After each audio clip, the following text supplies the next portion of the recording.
एक नई कहानी, एक नई दुनिया। आप सुन रहे हैं मिस्टेक स्टोरीवर्स। पिछले अध्याय में जब कबीर फ्लेम टेम्पल की ओर गया तो उसके हाथ से वो जलने का निशान, एक कमल और उसके आसपास लिपटे आग के पंछी फीनिक्स के रूप में बदल चुका था। और उसके बदलते साथ ही एक लाल आग पूरे आसमान में फैल गई। पूरे गांव ने उसे एक अपशगुन माना, लेकिन कबीर जानता था कि कुछ तो बदल चुका है, कुछ बहुत ही बड़ा। अब अगले अध्याय में chapter 3 the boy who bled flame. सूरज अभी पूरी तरह से निकला नहीं था, लेकिन हल्की सी रोशनी पेड़ों से छनकर जमीन पर गिर रही थी और उसी किरणों में चलता हुआ कबीर जंगल की ओर जा रहा था लकड़ियां लाने के लिए। लेकिन उसका मन कहीं और ही था। वो सोच रहा था कि कहाँ ले जा रही है ये चीज मुझे। और यही सोचते सोचते वो निशान देख रहा था जिसमें आग का पक्षी फीनिक्स जैसे उसे घूर रहा हो। यही सोचते सोचते वो लकड़ियां लाने के बाद तालाब के पास आकर बैठ गया और उसने अपना हाथ पानी में डाला, जैसे उस निशान के अंदर की आग को बुझाना चाहता हो। लेकिन वो जैसे अभी भी अंदर से जल रहा था। तभी उसे पीछे से आवाज आती है, क्या अभी पानी में भी तुम्हारी आग नहीं बुझती? जब वो पीछे मुड़कर देखता है तो उसे 3 लड़के दिखाई देते हैं। गांव के वो लड़के जो हमेशा किसी न किसी बहाने उसे छेड़ते रहते थे और उसे तंग करने का बहाना ढूंढते रहते थे। वो 3 लड़के थे, किशोर, दीपक और रवि। तभी दीपक पीछे से बोला, अरे हमने सुना है कि तुम्हारे हाथ से आग निकली थी कल रात। और एक और आवाज आती है, अरे क्या आग निकली होगी, मुझे तो ऐसे लगता है कि ये सिर्फ बातें बना रहा है। ये रवि था। लेकिन कबीर ने कुछ नहीं कहा। वो चुपचाप तालाब के पास बैठा रहा। लेकिन तभी पीछे से किशोर ने उसके कमीज को पकड़कर उसे पीछे खींचा। तभी कबीर ने डरते हुए कहा, छोड़ दे मुझे, छोड़। लेकिन किशोर गुस्से से बोला, अबे क्या करेगा, नहीं छोड़ा तो।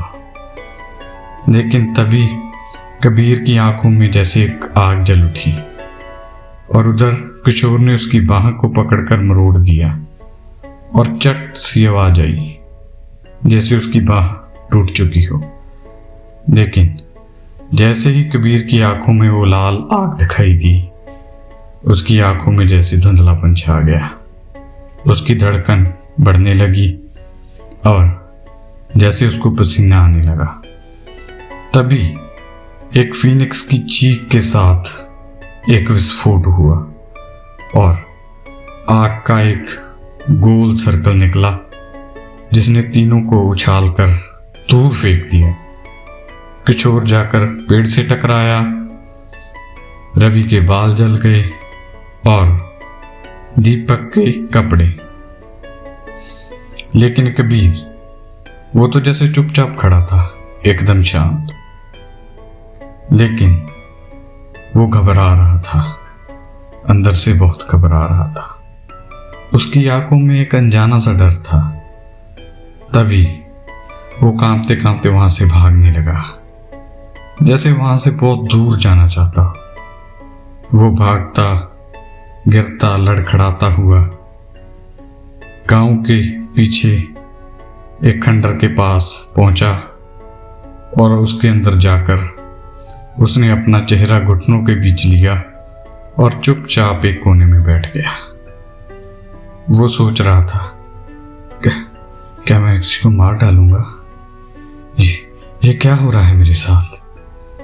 लेकिन जैसे ही वो इधर बैठा ये सब सोच रहा था, तभी उधर गांव में अफवाहें फैलने लगी।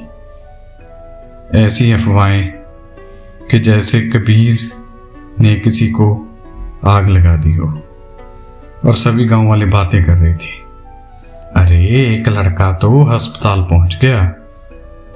अरे क्या कर सकते हैं, क्योंकि जब कबीर ने वो विस्फोट किया था तब एक औरत ने उसे ये सब करते देख लिया था, और तभी गांव की पंचायत बैठी। अरे सरपंच साहब, कल रात भी आग लगी थी आसमान में। अरे और नहीं तो क्या, इसका क्या पता, ऐसे तो ये पूरा गांव ही जला देगा। यही बातें चारों तरफ चल रही थी। तभी एक औरत की आवाज आई, अरे इसकी माँ भी तो ऐसे ही गायब हो गई थी, पता ही नहीं चला कहाँ गई। मुझे तो लगता है कि इसी ने कुछ किया होगा। ये सब बातें भी चली रही थी और सब लोग गुस्से में थे। सभी कह रहे थे कि हमें इसे गांव से निकाल देना चाहिए। ये सभी बातें दूर कोने में खड़ा एक बूढ़ा आदमी भी सुन रहा था। गांव का लोहार, गांव का वही लोहार जो हमेशा कबीर से सहानुभूति रखता था। जैसी अफवाहें वो सुन रहा था, उससे उसे लग रहा था कि शायद ये वही निशान है जो उसकी माँ के हाथ में भी था जब वो गायब हुई थी। तभी उसे याद आता है वो लॉकेट जो उसकी माँ ने गायब होने से पहले लोहार को दिया था। तभी वो सोचता है, लगता है अब टाइम आ गया है उसे सब बताने का। तो क्या लगता है आपको, क्या है उस लॉकेट में और क्या होगा अगले अध्याय में? जानने के लिए सुनते रहिए मिस्टेक स्टोरी वर्स।